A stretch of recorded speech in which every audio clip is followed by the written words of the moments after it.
Welcome back. Today we have a couple of commemorative occasions to mention, a word with a very useful meaning, some birthdays of historical and cultural import, a song and a quote. So grab your favorite cuppa, sit back, and let's have a look.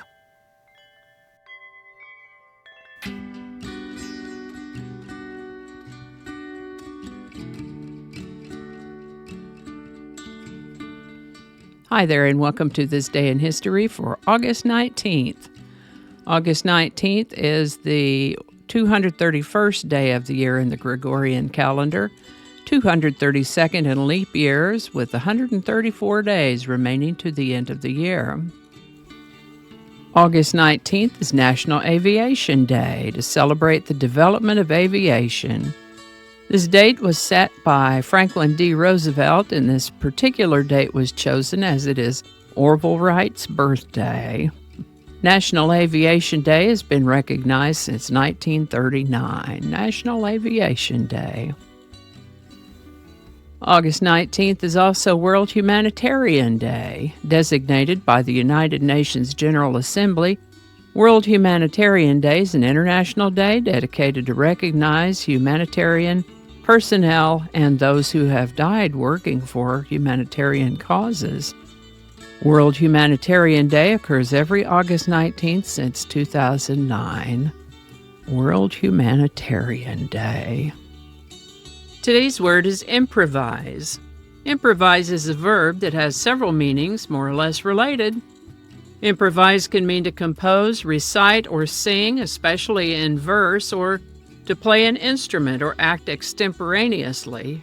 For example, the actor forgot his line, but improvised a witty remark that fit the scene perfectly.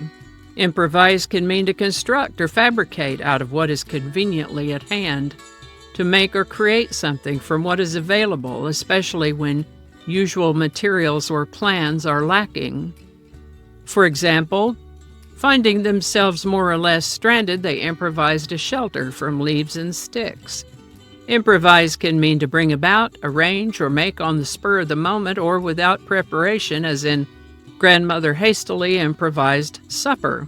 Improvise comes to us through French, Italian before that, ultimately from Latin, where it had a meaning related to unforeseen or unexpected. First known use of the word improvise is in the 1820s.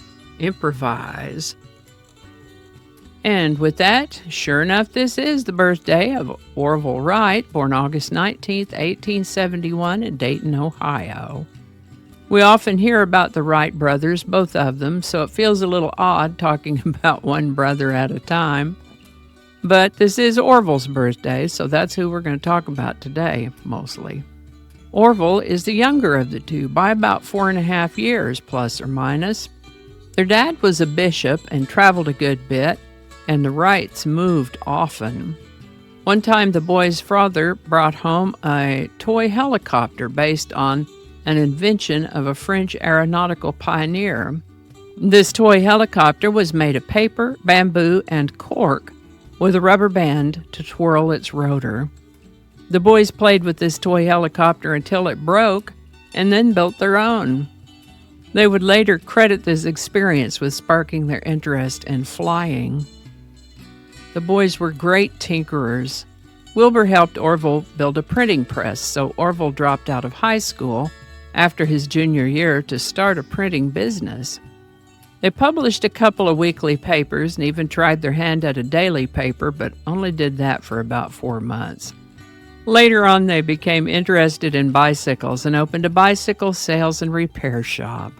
Still and always interested in flight and flying, the deaths of Otto Lilienthal and Percy Pilcher in glider crashes convinced the Wright brothers that the ability to control the machine was the key to the flying problem, as it was called, and their experiences with bicycles convinced them that such control was possible. They observed the way birds altered the angle of their wingtips in flight.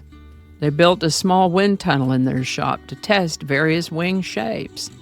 They chose the location of their test flight, Kitty Hawk, North Carolina, for its regular breezes and soft, sandy landing surface We could go on for hours here, but let's get back to today's event, which is the birthday of Orville Wright.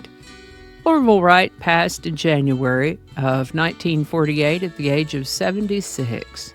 Orville Wright. This is the birthday of Eugene Wesley Roddenberry Sr., born August 19, 1921 in El Paso, Texas.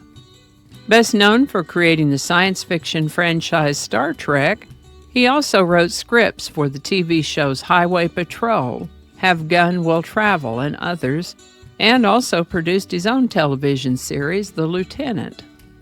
Gene Roddenberry became the first TV writer to have a star on the Hollywood Walk of Fame and has been inducted into the Science Fiction Hall of Fame and the Academy of Television Arts and Sciences Hall of Fame.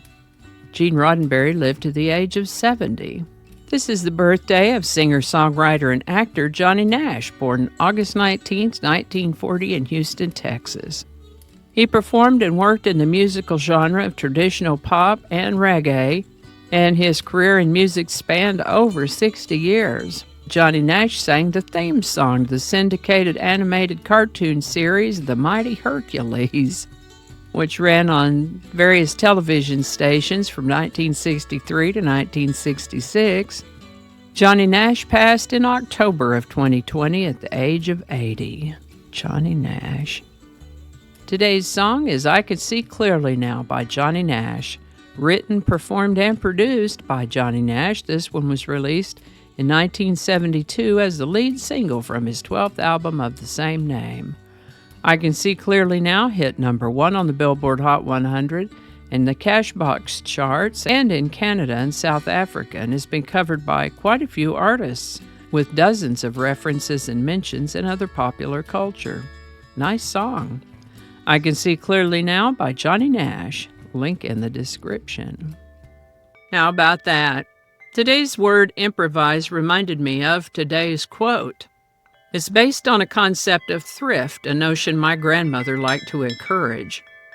Whenever I get a saying like this, I like to look it up to see if it was attributed to anyone, and today's quote is attributed to President Calvin Coolidge. Cool Cal.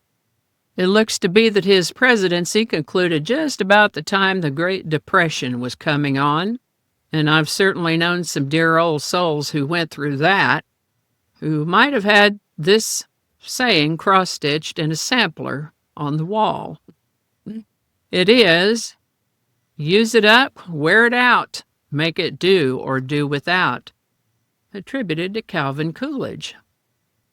Alrighty, y'all take care. Be good to each other. I'll see you next time.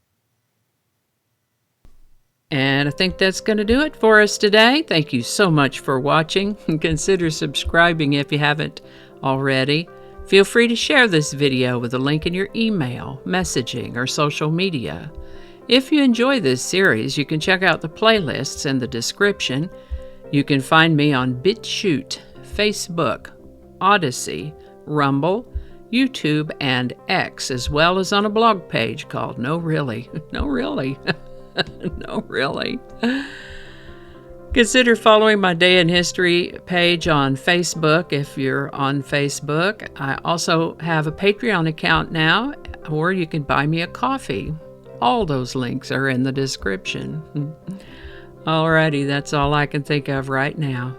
Thanks again, and I'll see you next time.